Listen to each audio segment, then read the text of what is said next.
देखिए question number हम 4 समझेंगे 5.3 के क्लास 10th। क्वेश्चन यही पूछ रहा है कि 636 योग प्राप्त करने के लिए एपी 9, 17, 25 के कितने पद लेना चाहिए। देखिए इसमें क्वेश्चन में एक हमारे समांतर श्रेणी दे रखा है और श्रेणी में पूछ रहा है कि 636 योग हमें प्राप्त करने के लिए कितने पद लेना चाहिए, मतलब कि n का मान हमें ज्ञात करना है। अगर मान लीजिए कि 20 पद लेंगे तो 636 आएगा, कि 25 पद लेंगे तो 636 आएगा। यही हमें n का मान ज्ञात करना है। सबसे पहले देखिए हमें जब इसको हम हल करेंगे तो सबसे पहले यहाँ पर लिखेंगे हल। हल करते समय देखिए ध्यान में रखेंगे कि हमारे पास एक एपी दे रखा है। देखिए एपी दे रखा है, एपी मतलब कि समांतर श्रेणी हमें दे रखा है। देखिए 9, 17, 25 ऐसे ही आगे बढ़ रहा है। ठीक, अब इसमें जो हमारा समांतर श्रेणी है इसमें प्रथम पद क्या होता है हमारा, तो प्रथम पद ए होता है। ए का मान कितना है, क्वेश्चन में 9 दे रखा है। और जब हम डी निकालेंगे तो डी का सूत्र क्या होता है, A2 माइनस A1। कहने का मतलब कि A2 का मान कितना है, 17 है। हम 17 में से अगर 9 घटाएंगे तो कितना बचेगा, 8। अब देखिए आप क्वेश्चन में दे रखा है कि योग प्राप्त करने के लिए एपी कितने पद होना चाहिए, तो एसएन का मान, योग मतलब क्या होता है एसएन, एसएन का मान कितना दे रखा है 636। अब देखिए इसमें ए डी दे रखा है, एसएन दे रखा है, हमें एन का मान ज्ञात करना है। तो हमें मालूम है कि योग ज्ञात करने के लिए सूत्र क्या होता है, एसएन का सूत्र। एसएन का सूत्र होता है एसएन बराबर एन बाटा 2, 2a plus N minus 1 into D. देखिए एसएन का मान कितना दे रखा है हमारा, तो 636। एन का मान दिया है क्वेश्चन में, एन ही तो हमें ज्ञात करना है, तो एन को हम ऐसे ही छोड़ देंगे। अब देखिए 2 ए का मान क्वेश्चन में कितना, देखिए यहाँ से 9, तो 9 रख लिए। एन का मान नहीं दिया है, एन को ऐसे ही हम छोड़ देंगे, ठीक है ना। तो देखिए एन माइनस 1 और डी का मान कितना है हमारा, तो डी का मान 8। देखिए यहाँ से रख लिए।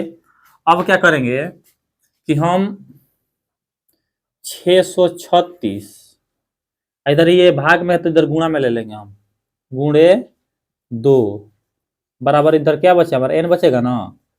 और 9 से अगर हम 2 में गुणा करेंगे तो कितना आएगा 18 प्लस। देखिए अब यहाँ पर क्या करेंगे, एन में से कभी तो एक घटेगा नहीं, क्योंकि एक गिनती की संख्या है, एक एबीसीडी की संख्या, मतलब कि चर अचर का संबंध है। तो 8 से हम क्या करेंगे, देखिए इसमें गुणा कर देंगे। 8 से अगर एन में गुणा करेंगे तो कितना होगा 8n। 8 से अगर 1 में गुणा करेंगे कितना हो जाएगा 8। देखिए इसको क्या करेंगे कि हम गुणा कर देंगे, तो 636 में अगर हम 2 से गुणा करेंगे तो 12 से कितना हो जाएगा 72। 36 दूनी कितना होता है 72, तो 1272। देखिए हमें यहाँ पर n है और यहाँ 18 में से कितना कम करना है 8।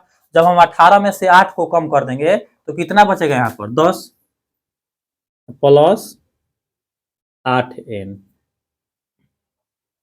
अब देखिए क्या करेंगे हम, यहां से देखेंगे कि 1200 कितना है हमारा 72, तो 1272 एन से अगर इन दोनों संख्याओं के साथ गुणा करेंगे तो देखिए इससे इसमें गुणा करेंगे तो कितना हो जाएगा 10n,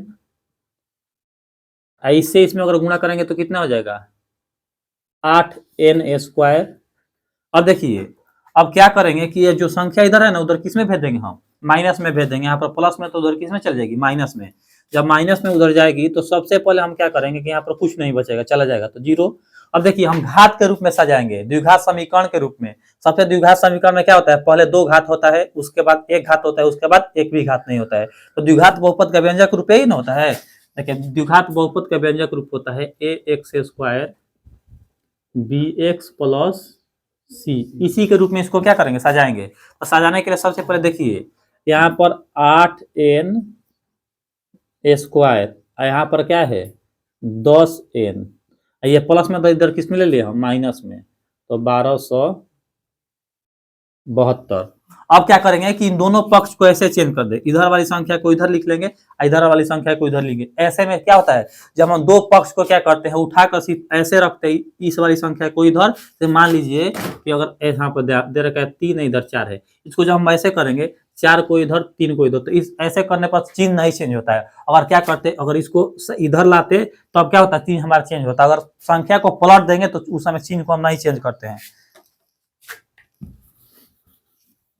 अब देखिए यहां से क्या करेंगे कि हम संख्या के पक्ष को पलट दे रहे हैं। यहां से 8n स्क्वायर 10n 1272।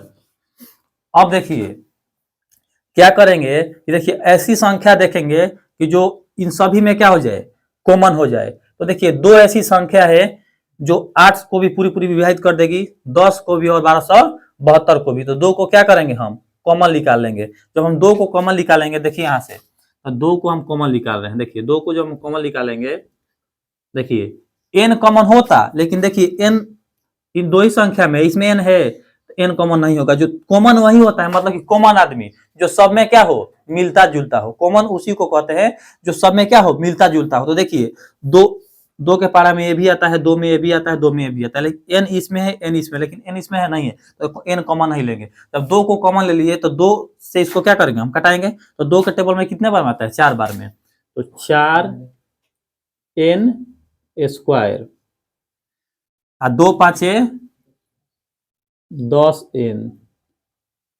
देखिए अगर हम 2 से इसमें भागा देंगे तो कितना आ जाएगा, 636।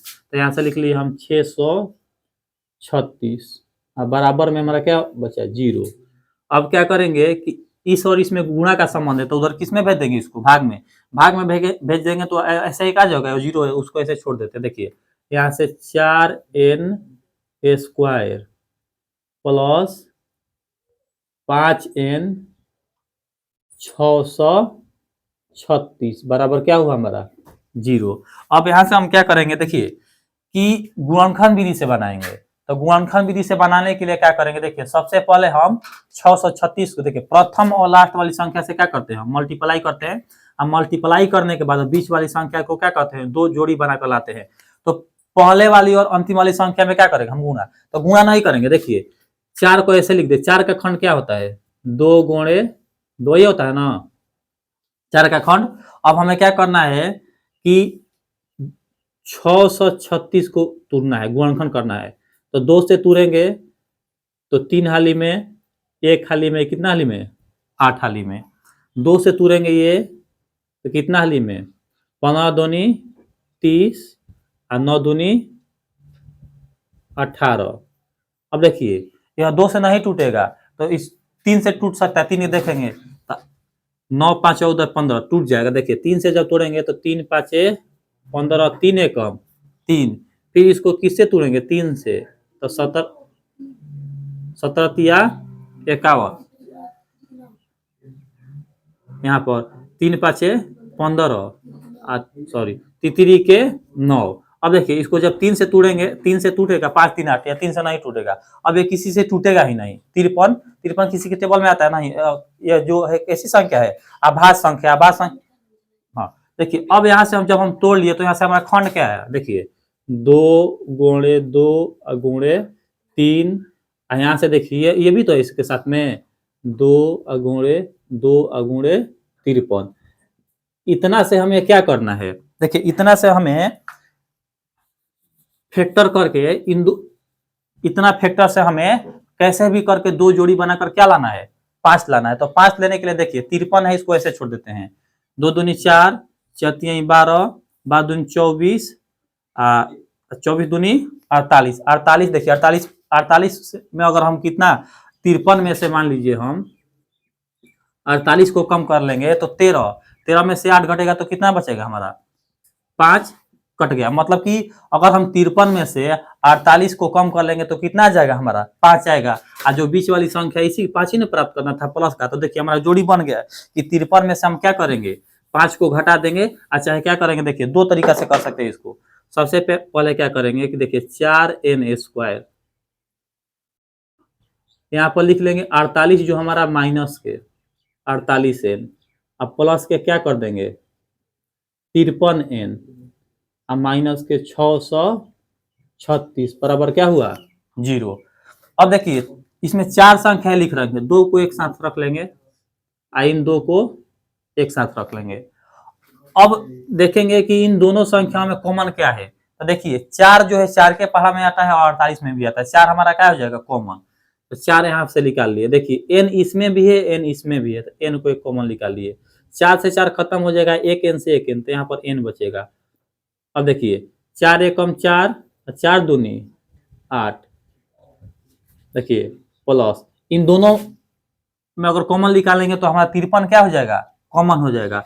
जब 53 कॉमन होगा तो 53 से 53 खत्म, तो क्या होगा n, देखिए माइनस 53 से इसमें अगर हम भाग करेंगे तो कितने बार में कटेगा 12 बार में कटेगा, बराबर 0। देखिए यहाँ से 4n, यहाँ से बाहर कितना है 53, बराबर में लिख लेंगे 0, ये एक साथ कर दिए। देखिए यहाँ पर 2 संख्याएं हैं, दोनों में से कोई एक लिख सकते हैं, तो यहाँ से मान लीजिए हम n माइनस 12 बराबर क्या लिख लिए। अगर इसको जब हम सॉल्व करेंगे तो 4n प्लस में तो इधर किस में आ जाएगा माइनस में, ये गुणा में तो इधर किस में आ जाएगा भाग में, तो माइनस के 53 बाटा में 4। देखिए माइनस वाली संख्या को हम क्या करते हैं नहीं लेते हैं। अब हम इसको हल करेंगे, देखिए तो n का मान माइनस में तो इधर किस में आ जाएगा प्लस में, तो 0 प्लस 12, तो n बराबर इतना आ गया 12। कहने का मतलब कि क्वेश्चन में पूछ रहा था कि 636 योग प्राप्त करने के लिए एपी 9, 17, 25 के कितने पद लेना चाहिए, तो हमें कितने पद लेना चाहिए। अगर हम 12 पद लेंगे ऐसे लिख के, कितने संख्या देखिए कितना लिख रखा है 1 2 3, ऐसे करके हम 12 तक संख्या लिखेंगे, तो योग लिख कर सभी संख्या को क्या करेंगे जोड़ेंगे, तो कितना प्राप्त हो जाएगा हमारा 636 क्या हो जाएगा प्राप्त हो जाएगा।